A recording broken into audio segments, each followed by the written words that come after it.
나는 두 아들을 키워내며 평생을 살았다. 아이들이 태어나던 날 세상이 다 내 것이 된 듯 행복했다.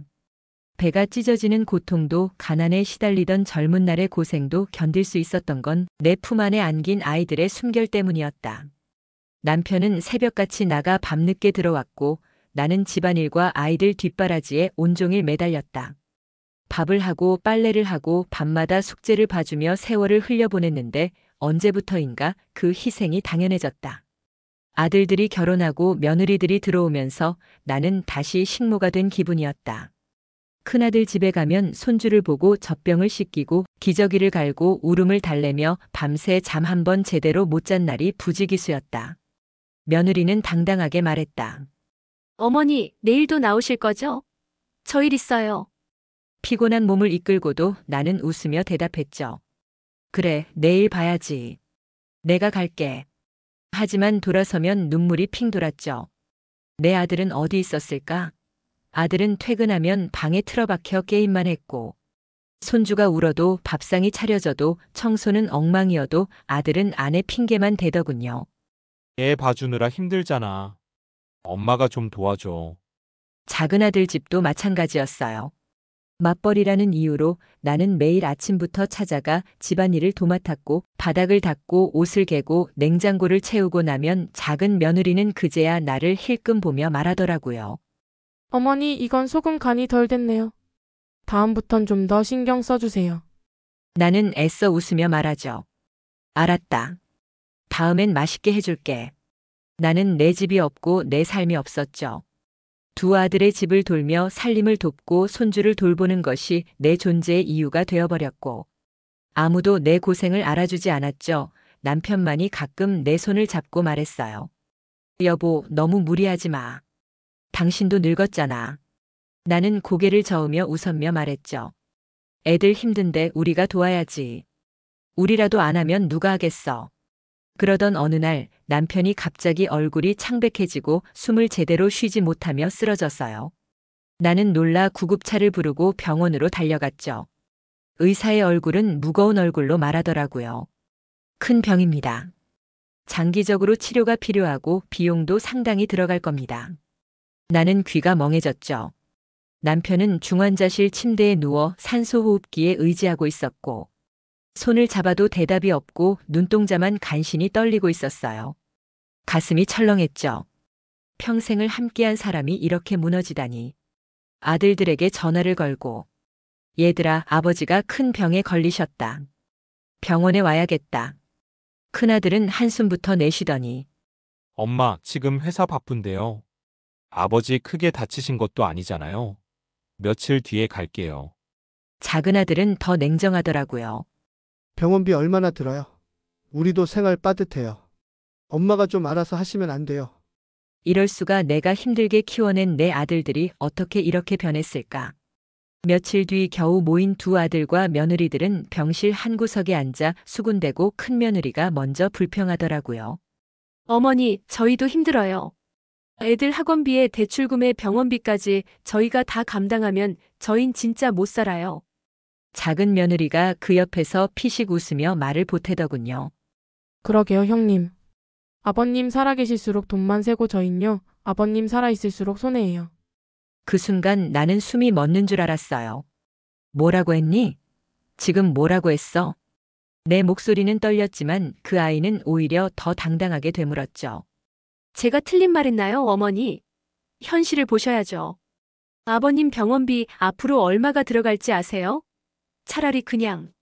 순간 큰아들이 팔꿈치로 며느리를 막으며 눈치를 줬지만 이미 내 귀에는 그 비수 같은 말이 깊게 박혀버렸죠. 나는 병실 구석에 앉아 울며 남편의 손을 잡고 흔들리는 눈동자를 바라보며 속삭였어요. 여보, 미안해. 내가 이 지경까지 만들었어. 우리가 잘못 키웠어. 돈밖에 모르는 자식들로 키운 게 우리 죄야. 남편은 대답하지 못했지만 눈가에 눈물이 맺혔고 그 한 방울의 눈물이 내 마음을 갈기갈기 찢어놓더군요. 그날 밤 자식들에게 버림받은 기분에 잠들 수가 없었어요. 아들들은 서로 탓만 하고 며느리들은 돈 얘기만. 남편의 목숨이 경각에 달렸는데 아무도 그의 손을 잡아주지 않고 오직 나 혼자였죠. 창밖으로 비가 내렸고 어둠 속에서 결심했죠. 그래, 이제는 내가 나서야 한다. 이대로 남편을 두고 볼 수는 없어. 나는 작은 수첩을 꺼내 그들이 했던 말 하나하나를 적기 시작했어요. 며느리들의 독설, 아들들의 무심한 대답. 그것이 언젠가 내 무기가 되리라는 걸 직감하며 저는 병원 침대에 누운 남편 곁에서 꼬박 이틀을 지새웠어요. 링거줄을 타고 들어가는 약물이 그의 목숨을 간신히 붙들고 있었고 기계음이 밤새도록 울려 퍼졌죠. 의사들은 치료가 장기전이 될 것이며 수술비와 치료비가 앞으로 얼마나 들어갈지 모른다고 했어요. 나는 두 아들에게 다시 전화를 걸었지만 돌아오는 대답은 똑같았죠. 큰아들이 차갑게 말하더라고요. 엄마, 저도 책임지라고 하면 부담스러워요. 솔직히 형편이 안 돼요. 병원비는 그냥 아버지 보험으로 해결하시죠.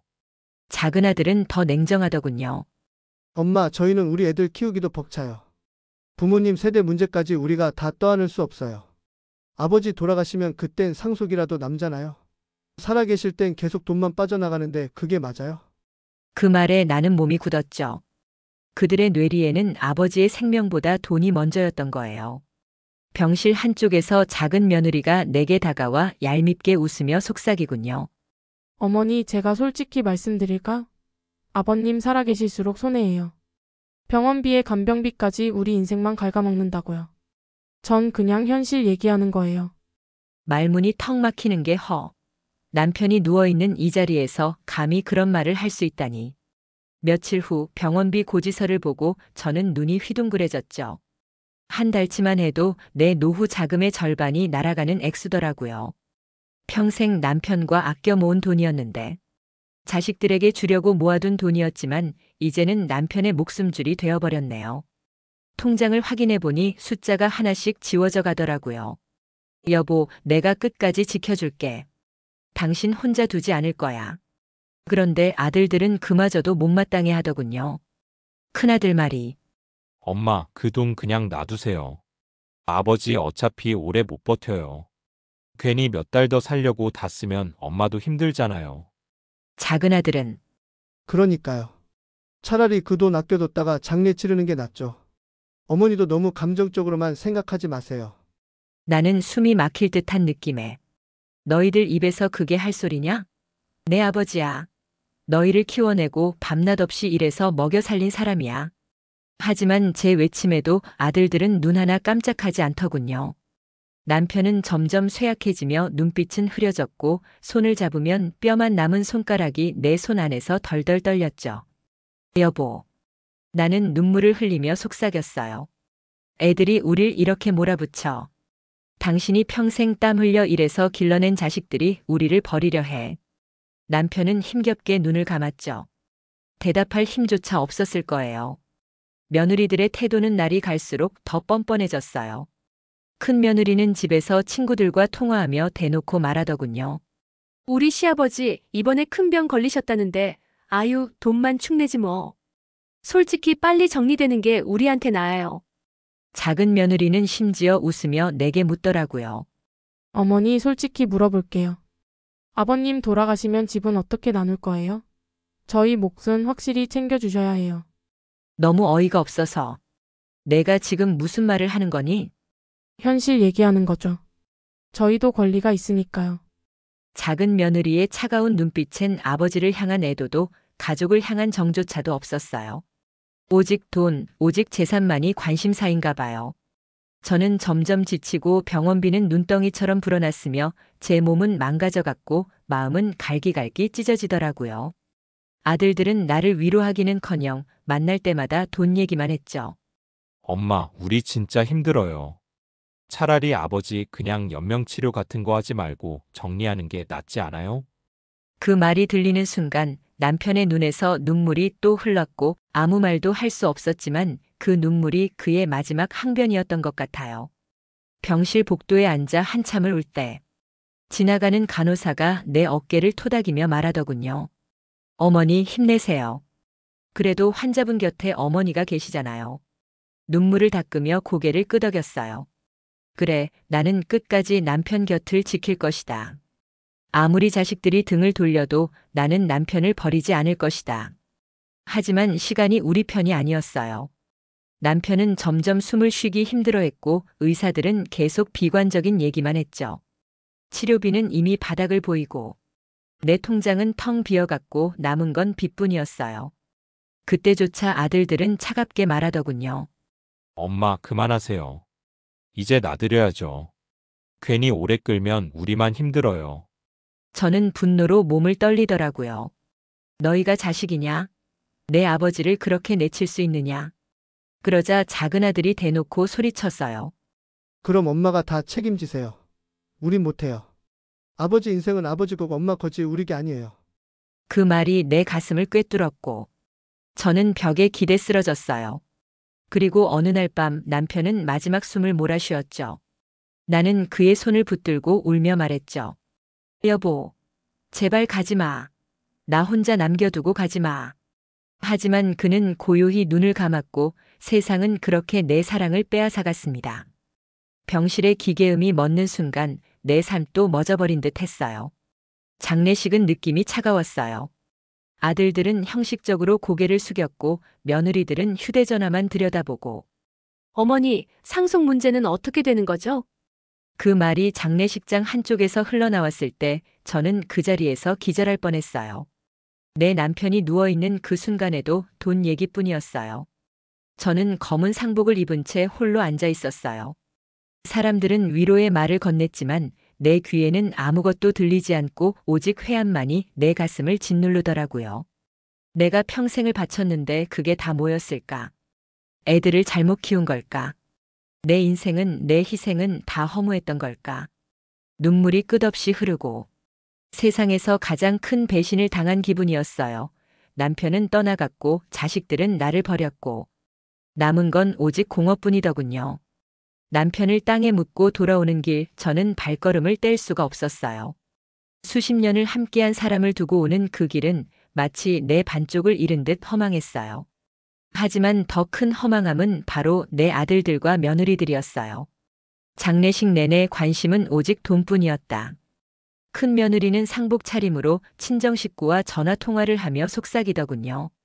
우리 시아버지 돌아가셔서 이제 좀 숨통 트이나 봐요. 그동안 병원비 때문에 얼마나 고생했는데. 이젠 상속 얘기만 잘 정리되면 되죠. 작은 며느리는 장례식장 복도에서 내게 노골적으로 묻더군요. 어머니 집은 어떻게 나누실 건데요? 저희 몫은 형님보다 적으면 안 돼요. 저희도 고생했잖아요. 나는 그 자리에서 숨이 막혔어요. 고생이라니 무슨 고생? 남편 병수발은 내가 다 했고 돈도 내가 다 썼는데 무슨 낯짝으로 고생했다고 말하는가. 남편이 떠난 뒤에도 그것들의 태도는 변하지 않았고 오히려 더 대놓고 욕심을 드러냈어요. 큰아들이 집으로 찾아와. 엄마, 솔직히 말씀드리자면 아버지 돌아가셨으니 이제 엄마도 혼자잖아요. 집은 우리한테 미리 넘기시면 어때요? 어차피 나중에 우리가 받을 건데 그냥 지금 주시는 게 낫지 않아요? 작은 아들도 곧바로 끼어들면서 형, 그건 안 되지. 엄마가 우리 둘 다 생각해서 공평하게 나눠줘야지. 한쪽만 챙기면 불공평하잖아. 나는 그들의 얼굴을 보며 눈물이 솟구쳤다. 너희는 내 아버지 장례 치른 지 며칠 됐다고 벌써 집 얘기부터 하느냐? 내 남편이자 너희 아버지는 아직 제사도 치르지 않았는데.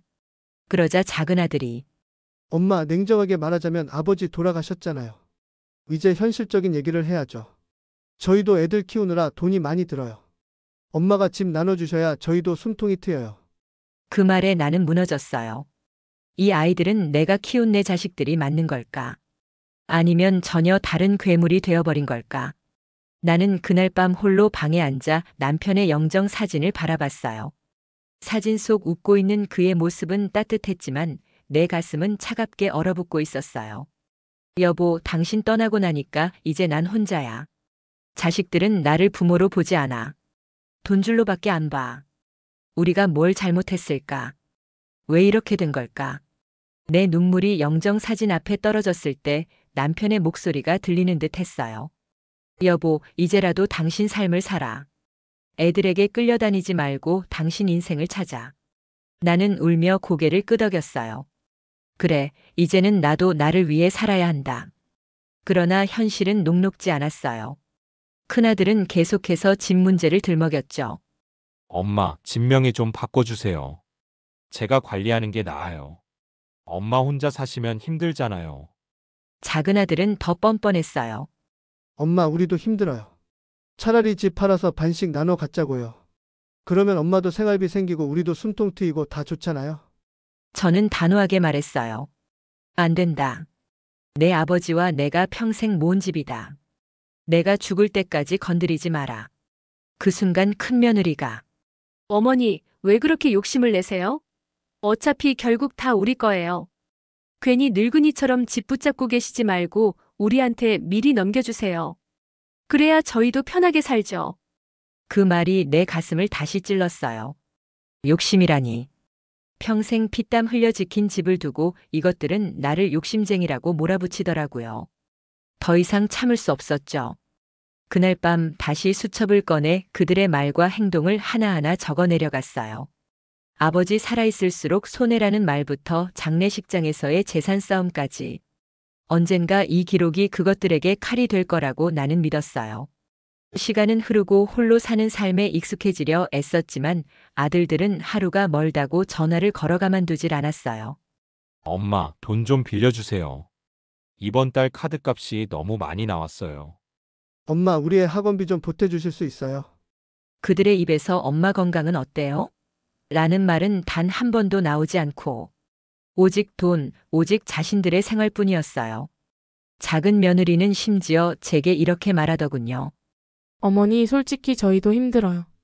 아버님 돌아가신 지 얼마 되지도 않았는데 저희 사정 좀 봐주세요. 재산 좀 미리 정리해 주시면 저희가 더 편하게 모실 수 있잖아요. 모신다고? 그들의 눈빛은 결코 나를 모실 눈빛이 아니었고 그저 이용할 눈빛이었죠. 나는 점점 더 굳게 다짐했어요. 더 이상 당하지 않으리라. 평생 희생하며 살았지만 이제는 나를 지킬 것이다. 여보, 당신이 하늘에서 보고 있지? 이제 내가 우리 애들한테 어떻게 살아왔는지 보여줄 거야. 내가 얼마나 참았는지 이제는 갚아줄 거야. 남편의 영정 앞에 앉아 있었어요. 희미한 촛불이 일렁이며 방안을 채웠지만 내 가슴은 텅 빈 허공 같더군요. 평생을 함께한 사람을 잃는다는 게 이렇게 허망한 일이었던가. 나는 그의 사진을 어루만지며 여보, 이제 나 혼자 남았어. 당신 떠난 이 집은 너무 크고 너무 쓸쓸하네. 하지만 쓸쓸함보다 더 날 괴롭히는 건 따로 있었어요. 남편이 떠난 지 며칠 되지 않았건만 아들들과 며느리들은 벌써 집과 재산 이야기를 꺼내기 시작한 것이죠. 장례식이 끝나고 며칠 후 큰아들이 전화로 말하더군요. 엄마, 이제 아버지 돌아가셨으니 집 문제도 정리하셔야죠. 집 문제라니? 내가 차갑게 묻자 옆에서 큰며느리가 끼어들더군요. 어머니, 사실 말씀드리자면 저희가 아버님 병원비 대느라 힘들었어요. 그러니까 집을 정리해서 형편을 좀 나눠주셔야 한다는 거예요. 나는 분노가 치밀었지만 꾹 참았어요. 남편의 죽음 앞에서조차 돈 이야기를 꺼내는 그들의 얼굴이 너무 낯설고 너무 무서웠어요. 며칠 뒤 작은아들 부부가 집에 찾아왔어요. 작은아들은 소파에 털썩 앉으며 대놓고 말했죠. 엄마, 솔직히 말씀드리면 이 집 지금 팔아야 해요. 우리도 힘들고 형네도 힘들고 엄마 혼자 사시는데 이렇게 큰 집 차지하고 있는 건 낭비잖아요. 저는 단호히 말했어요. 이 집은 너희 아버지와 내가 피땀 흘려 모은 집이다. 너희 손에 들어갈 생각하지 마라. 작은 며느리는 비웃으며 커피를 홀짝이더니 내 눈을 똑바로 보며 이렇게 말하더라고요. 어머니, 사실 저희끼리 얘기했어요. 아버님 살아계셨을 때는 손해였어요. 병원비에 간병에 근데 돌아가셔서 다행이에요. 이제는 집이라도 챙겨야 하잖아요. 그 순간 손에 든 찻잔을 떨어뜨릴 뻔했어요. 뭐라고 했니? 내가 지금 뭐라고 했어? 뻔뻔하게 웃으며 말하더군요.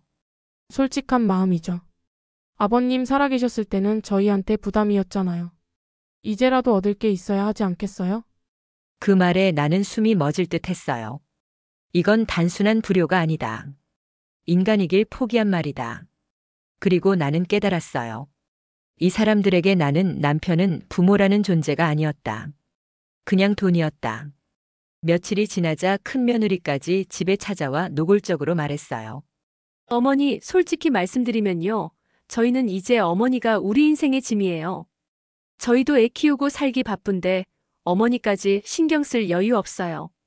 그러니까 집 정리하시고 요양원 들어가세요. 거기가 어머니한테도 편하잖아요. 나는 피가 거꾸로 솟았어요. 짐이라고? 내가 너희 인생의 짐이라고? 내가 너희를 키우고 너희를 위해 내 인생 다 바쳤는데? 큰 며느리는 차갑게 웃었으며 그러니까 이제 그만하시라는 거예요. 어머니가 그렇게 희생한 건 어머니 선택이잖아요. 저희는 부탁한 적 없어요. 그 말은 내 가슴을 바늘처럼 찔렀죠. 그렇다. 그들은 내가 해준 희생을 당연하게 여겼다. 감사도 미안함도 없다. 나는 수첩을 꺼냈어요. 남편 병간호를 하면서부터 자식들과 며느리들이 내뱉은 말을 하나하나 기록해 두었죠. 아버님 살아있을수록 손해야. 집 팔아서 나눠 가져요. 엄마 요양원 들어가셔야죠. 나는 그 수첩을 식탁 위에 탁 내려놓았어요. 다 적어놨다. 너희가 내게 무슨 말을 했는지 세상에 다 알릴 거다. 큰아들이 당황하며 손을 내저었어요. 엄마, 그건 오해예요. 우리가 그런 뜻으로 한 말이 아니라. 작은아들은 오히려 화를 냈어요. 엄마, 그걸 왜 기록하고 계세요? 가족끼리 한 말인데 그걸 세상에 알리겠다고요? 부모가 그럴 수 있어요. 나는 떨리는 목소리로 대꾸했어요. 부모가? 너희가 부모에게 한 짓을 먼저 생각해라. 너희에게 부모란 짐이고 손해고 돈줄일 뿐이잖아. 그 순간 내 안에서 무언가가 무너져 내렸고 동시에 또 다른 무언가가 굳건히 세워졌어요. 나는 이제 희생하지 않으리라. 남편 곁으로 갈 날까지 남은 시간 내 삶은 내 것을 위해 쓰리라. 자식들에게 집도 돈도 내 남은 인생도 더 이상 내주지 않으리라. 며칠 뒤 저는 여행 가방을 꾸렸어요. 작은 가방 하나, 수첩 하나. 그리고 내 마음속엔 자유가 있었어요. 비행기 표를 끊으며 아들들에게 마지막으로 전화를 걸었죠. 엄마, 지금 어디예요? 무슨 짓 하시는 거예요? 저는 웃으며 말했어요. 이제는 내 인생이다. 너희가 말한 손해 이제 내가 손해보지 않는다. 전화를 끊고 창밖을 바라봤더니 남편의 목소리가 귓가에 들리는 듯 했어요. 여보, 이제라도 당신 삶을 살아. 나는 속삭였어요. 그래, 여보. 내가 이제라도 살아볼게. 자식들 때문에 희생했던 세월 그 회한은 내가 끝까지 안고 가겠지만 마지막은 나를 위해 살다 갈 거야. 그리고 눈물이 흘렀어요. 하지만 그 눈물은 절망이 아니라 자유와 해방의 눈물이었어요. 누구나 사연이 있지만 자식한테 받는 배신감은 말로 표현 못하겠죠. 저의 채널을 보시는 분들에게 행복이 가득하시길 바랍니다.